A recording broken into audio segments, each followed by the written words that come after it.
En 2018, à l'occasion de la présentation d'iOS 12, Apple a introduit Screen Time. Screen Time, en fait, c'est une appli qui permet à chacun de voir le temps qu'il passe sur son téléphone. Et pour beaucoup de personnes, moi inclus, ça a été un véritable électrochoc. Je me suis toujours douté que je passais pas mal de temps sur mon téléphone, mais je pensais pas que je passais 3 à 4 heures par jour dessus. Et c'est apparu comme une évidence. Je pouvais plus me perdre dans cette culture de l'instant, dans cette vie où j'ai pas l'éternité devant moi. Et peut-être que vous non plus.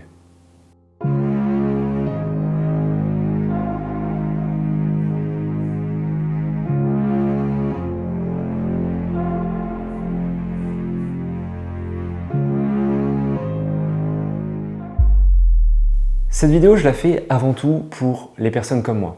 Qu'est-ce que j'entends par là? Ce sont des personnes qui sont amenées à passer énormément de temps devant des écrans, que ce soit au niveau du travail ou au niveau perso, et qui de ce fait ont parfois l'impression de rater des expériences importantes, voire même encore plus grave, de parfois passer un petit peu à côté de leur vie.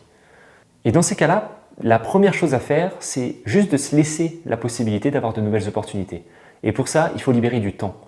C'est notamment les 4 heures dont je vous parlais pour moi au début de la vidéo.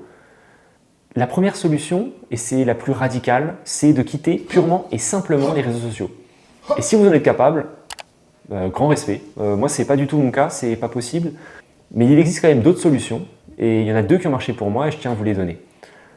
La première, c'est de désinstaller les applications de votre téléphone et de plutôt les consulter, les réseaux sociaux, sur votre ordinateur. Mais en fait, vous vous coupez du point de contact le plus simple et le plus chronophage. Puisque en fait, votre téléphone, vous l'avez tout le temps et peu importe votre activité, aussi importante soit-elle, vous êtes toujours vraiment à ça de pouvoir utiliser les réseaux sociaux et d'aller dessus, ne serait-ce que pour 2 minutes. Au bout de la journée, ça fait beaucoup de temps. La deuxième solution, c'est celle que j'utilise le plus actuellement. C'est une application qui s'appelle OneSec. OneSec, c'est une application qui marche avec des shortcuts qui vous permet en fait de court-circuiter toutes les applications de votre choix. Que ce soit Instagram, Facebook, en fait, à chaque fois que vous allez ouvrir ces applications problématiques, vous allez avoir un timer de 10 secondes qui va vous faire attendre et qui va ensuite vous dire le nombre de fois où vous avez essayé d'utiliser l'application dans les 24 dernières heures et le temps que vous avez passé dessus. Et c'est drastiquement efficace parce qu'en fait, vous allez vous rendre compte que 9 fois sur 10, quand vous allez sur les réseaux sociaux, eh ben, ça ne vaut pas la peine d'attendre 10 secondes, c'est pas assez important. Et pour moi, ça a vraiment permis, vraiment à très court terme, de réduire drastiquement le temps que je passais sur les réseaux.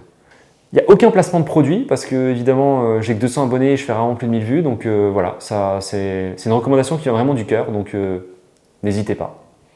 Ça pourrait déjà être la fin de la vidéo, mais en réalité c'est plus compliqué que ça.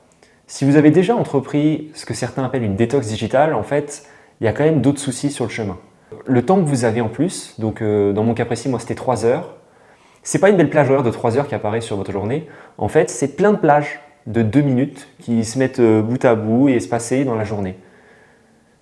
Et du coup, en fait, ces 3 heures en plus que j'avais, je les passais la plupart du temps soit à rien faire, voire même pire, sur d'autres applications. Donc j'étais un peu de retour au point de départ.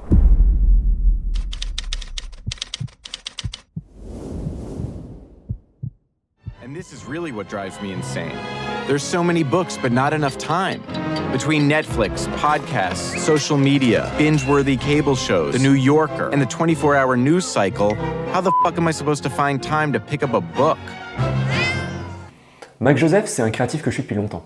C'est un vidéaste qui s'empare de sujets divers et qui appose toujours son regard si singulier.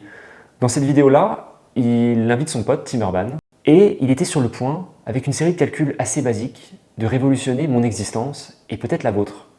À raison de 30 minutes de lecture par jour, c'est possible de lire plus de 1000 livres dans sa vie.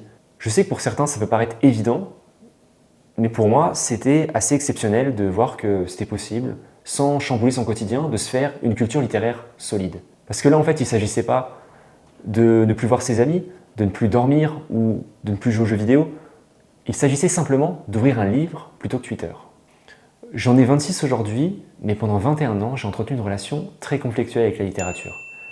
Et je sais que dans notre génération, je suis loin d'être le seul. Et certains se reconnaîtront peut-être dans certaines de ces déclarations.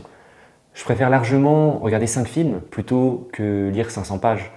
Je lis que des comics et des mangas. Et enfin, c'est peut-être la pire, mais j'ai jamais lu complètement les livres du collège. J'ai toujours lu des résumés sur Internet à la place. Et cette relation contre-productive avec la littérature, elle peut sembler impossible à désamorcer. Et elle est initiée, selon moi, par 3 biais. Le premier, c'est que notre génération a un paradigme tout à fait nouveau où il y a une foisonnance de contenu à portée de main. Et ça peut sembler être une opportunité exceptionnelle, mais en réalité, on n'est pas les seuls dans cet échiquier, puisqu'il y a aussi des personnes et des applications qui ont fait une véritable économie de l'attention, où tout un nombre de stratagèmes sont mis en place pour qu'on passe le maximum de temps devant nos écrans. Le deuxième biais, c'est tout simplement que les livres peuvent paraître un petit peu désavantagés par rapport à d'autres contenus. Si on prend l'exemple d'une vidéo, en fait, la vidéo, elle va stimuler vos yeux, elle va stimuler vos oreilles, et elle n'a pas forcément besoin de toute votre attention pour être consommée. Alors que le livre, en fait, de manière inhérente, il va vous demander une sensibilité et également une discipline. Et en fait, elle n'est pas du tout innée. Et au contraire, cette discipline va être vachement challengée par les autres contenus dont je vous parlais juste avant. Et le troisième point, c'est le plus important, c'est qu'il y a trop peu de monde qui a la chance de trouver le type de lecture qu'il aime. Au contraire, au collège, on va vous imposer des lectures, et ces lectures vont parfois vous éloigner de la littérature de manière très durable. C'est jamais trop tard pour commencer. Mac Joseph, avec sa vidéo, m'a donné envie de donner une seconde chance à la littérature. Et une fois que cette décision est prise, il s'agit de trouver votre premier livre. Pour moi, ça a été Running Man de Stephen King. Je l'avais acheté dans une brocante 1 an plus tôt, mais je ne l'avais jamais lu, bien évidemment. J'avais choisi ce livre-là parce qu'en fait, j'avais vu le film. Ça a été ma porte d'entrée vers la littérature, ça a été donc le cinéma. Et en fait, il s'agit de trouver la vôtre. Vous pouvez commencer par plein de propositions différentes. Ça peut être un livre de développement personnel, ça peut être un classique de littérature, ça peut être de la science-fiction, ça peut même être une biographie de footballeur. Il n'y a pas de mauvais choix. Il faut juste noter qu'en fait, il y a tellement de livres, il y a tellement de propositions différentes, bien plus qu'au cinéma par exemple. Et il y en a forcément une qui est faite pour vous. Pour les plus indécis, il y a une autre vidéo qui sort le mois prochain où je vous conseille 7 livres qui m'ont marqué ces dernières années. Il y en a pour tous les profils, donc si ça vous intéresse, rendez-vous sur ma chaîne le 15 février à 18h. Une fois que vous avez votre livre, je vous propose un objectif tout à fait gérable et prometteur. Placez 2 sessions de 15 minutes dans votre journée. Vous pouvez soit les placer où vous voulez, ou alors les intégrer fermement dans votre routine. J'ai toujours préféré cette solution-là, parce que sinon, j'arrive pas à m'y tenir. De mon côté, je les ai placés une première à 8 heures, avant d'aller au travail, ou vraiment juste après m'être préparé, je lis 15 minutes. Et c'est la première fois de ma vie que je fais autre chose que me préparer le matin avant d'aller en cours ou au travail. Et pour le coup, c'est très agréable. Et la deuxième session, je la place entre midi et 2, et ça me permet vraiment de couper ma journée et de m'éloigner un petit peu des écrans. Après, c'est vraiment à vous de faire votre audit de la journée et de placer ces sessions là où ça vous semble le plus pertinent. Je sais que certains préfèrent lire à une terrasse de café, ou d'autres préfèrent vraiment lire le soir avant de dormir. Voilà, moi de mon côté, avant de dormir, j'ai toujours préféré écouter l'afterfoot, mais je suis pas sûr que ça vaille le coup d'en faire une vidéo. Il n'y a pas de goût et les couleurs, JBR, il n'y a pas de goût et les couleurs. Ce que tu décris là a un nom, ça s'appelle l'intolérance. Mais non!